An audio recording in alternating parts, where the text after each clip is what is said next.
All right, welcome to this explainer. Today we are jumping right into part 5 of a seriously practical resource from Virtualization Options LLC.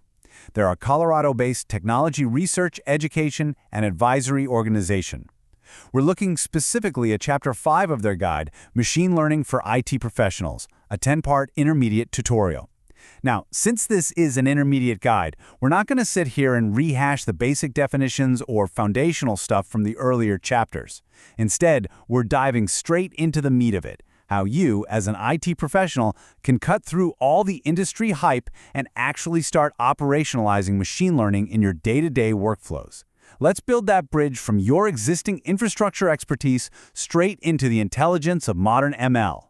So, here is our game plan for this chapter. First, we'll cover the IT professional's advantage. Then we'll break down the 3 fundamental learning paradigms, tackle pre-processing and feature engineering, walk through the core algorithms you really need to know, and wrap it all up with your practical ML toolkit. Okay, let's dive straight into Section 1, the IT professional's advantage, and why this major shift is already here. You know, there's this massive misconception floating around that machine learning is just for data scientists locked away in some ivory tower lab. But the reality? The integration of ML into IT ops is happening literally right now. It's not some pie-in-the-sky roadmap item for next year. It is actively reshaping how modern infrastructure teams work today.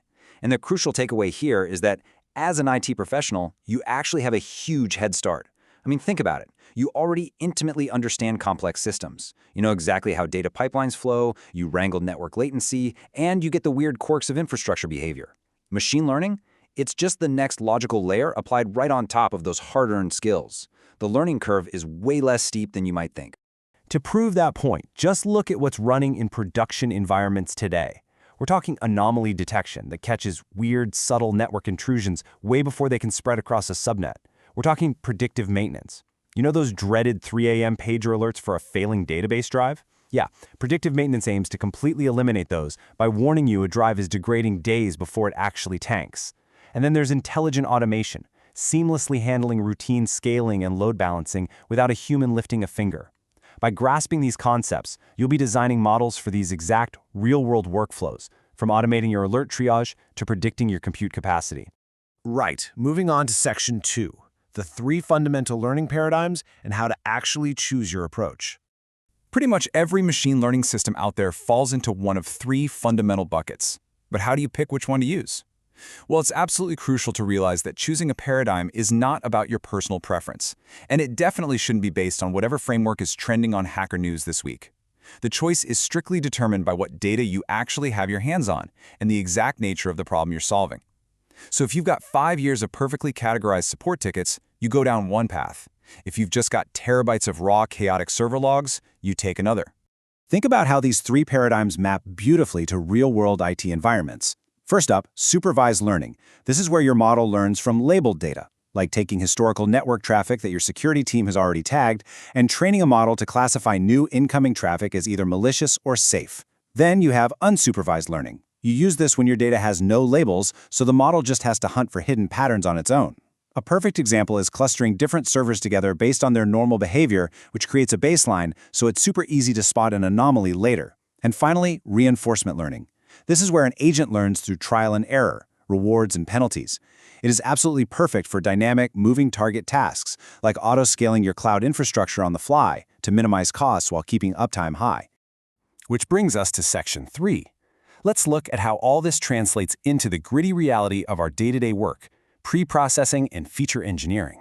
If there's one golden rule in machine learning, it's garbage in, garbage out. Actually, scratch that. When it comes to IT data, your sprawling syslogs, endless monitoring metrics, noisy event streams, it's more like a chaotic avalanche of data. It's inherently noisy, it's inconsistent, and it's usually incomplete.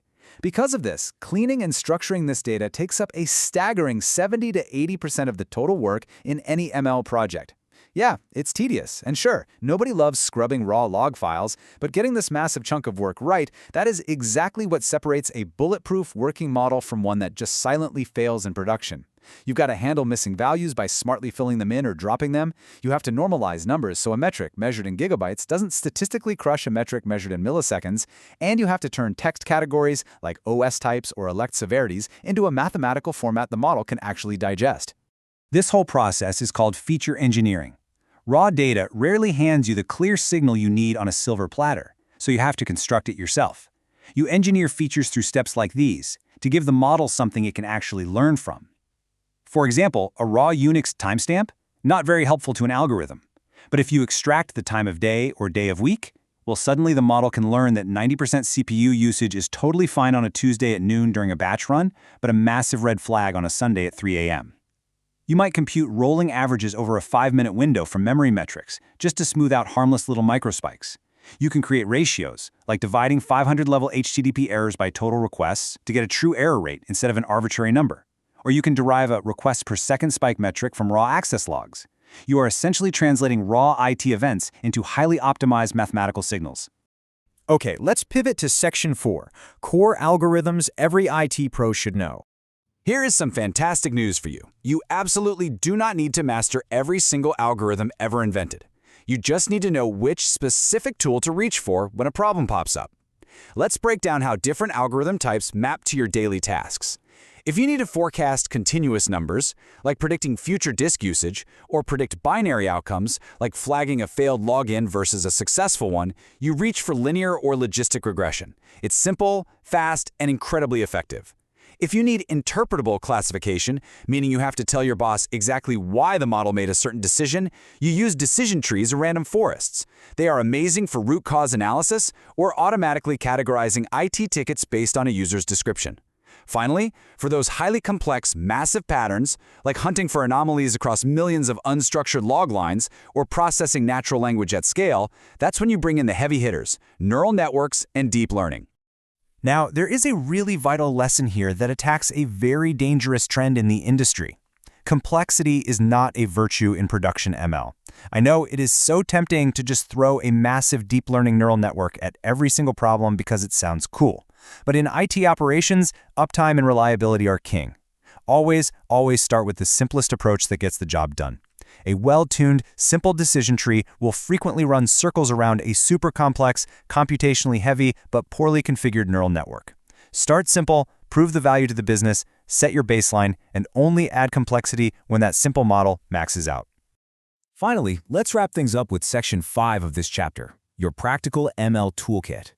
To actually execute everything we just talked about, you need the right tools for the job. The industry standard toolkit for building, training, and deploying these operational models really hinges on a few core technologies.